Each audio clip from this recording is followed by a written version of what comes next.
Hey guys, John McSwagon here and welcome back to another video. Today we're going to be doing another UCC, also known as Unknown Comic Character. So let's get into this. Danny the Street is an actual street. He's a sentient stretch of roadway and is a server as a home and haven for the strange and disposed people. Danny is a superhero of sorts and has some superpowers, and the most known of them is teleportation.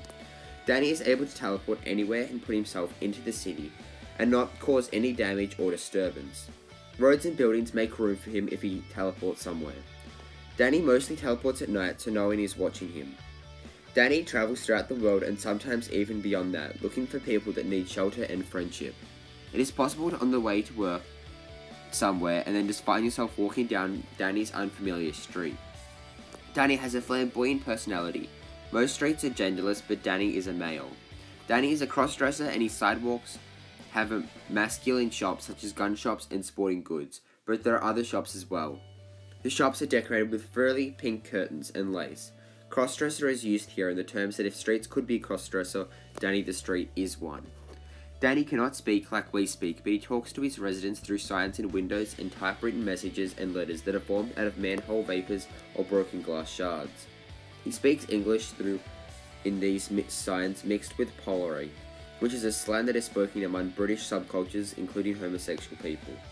His favourite way to greet his friends is Bona tu Toveda, sorry for that pronunciation, which means good to see you. Danny's personality is partially based off British drag performer Danny LaRue. It is a bit of a pun because LaRue means the street in French. Danny is a kind and compassionate street that is slow to anger. If he gets pushed past the line, his wrath can be a terrible thing though. Danny first came in contact with the Doom Patrol when he and his residents got attacked by Darren Jones and the Men from Nowhere. Jones' obsession with normality and with enforcing his own 50s sitcom would make Danny a target because he wasn't considered normal in the world by Darren. This fight took Danny to New York City, where the Doom Patrol investigated the disturbance made. The Doom Patrol tried their best to protect Danny and his residents, but the residents of Danny the Street were the ones that defeated Darren Jones. Danny has become a home to many beings such as the Doom Patrol and the Perpetual Caravet. The Perpetual Caravet was the one that actually bet Darren Jones.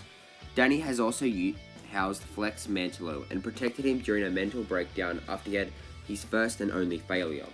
Danny once even teleported into the complicated and city-like environment of the Pentagon. Danny the Street has went by many names, some of which are Danny the Street, Danny the World, Danny the Brick, Danny the Island, Danny the Alley. These names depend on what form Danny takes. He's once been a planet, island, and brick. The Alley nickname is just another name that some people sometimes call Danny the Street, and is what he's called during Rebirth. Danny eventually left the DC universe and inhabited an alternate Earth.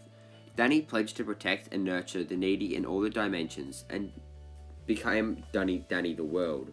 Danny's friend, who was a former member of the Doom Patrol, Crazy Jane, later become a resident of Danny the World. In the Teen Titans seen in 1 year later, which is a time shift event in the DC universe, a portal to Danny the Street, as seen in Dayton Manor, and Crazy Jane was seen through the portal. Danny was leveled off in Doom Patrol number 7 by Mr. Somebody Enterprises. Crazy Jane managed to escape the destruction of Danny the World and escape to Oolong Island. She carried a brick taken from one of Danny's buildings.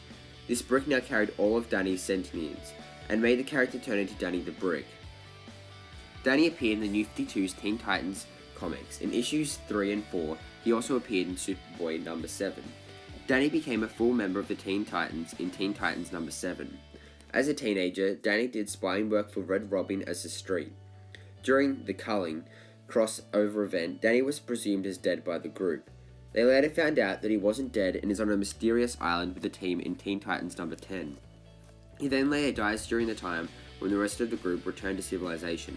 However, it is suggested that he survived and is now known as Danny the Alley.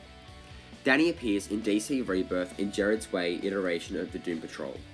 Danny is revealed to be reverted back to Danny the Brick and is only able to make words appear on the surface of the brick. Danny the Brick goes around the universe while being carried by Crazy Jane. They both meet a doctor called D, who uses Danny to kill a god. After this event happens, Danny is unable to turn into Danny the World. This version of the character doesn't pick up outcasts but creates his own citizens to live on him. Danny creates the character Casey Space Case Brink. This character was originally from Danny Comics, but Danny made her real to see what she would be like on Earth. Danny later contacts Casey because he's been hunted by the Vector, an evil alien race that wants to use him to make meat for cheap fast food restaurants. Danny wants Casey to resemble the Doom Patrol. Danny contacts her by becoming Danny the Ambulance. While Danny has Danny the Ambulance, he can still run Danny the World. Casey and the Doom Patrol save Danny and defeat the Vector. Danny then becomes a new member of the Doom Patrol. And that is the UCC fact file of Danny the Street. Hope you guys did like this video, and with all that, make sure to like, comment, and subscribe. And with all that said, I'll see you guys in the next video. Bye.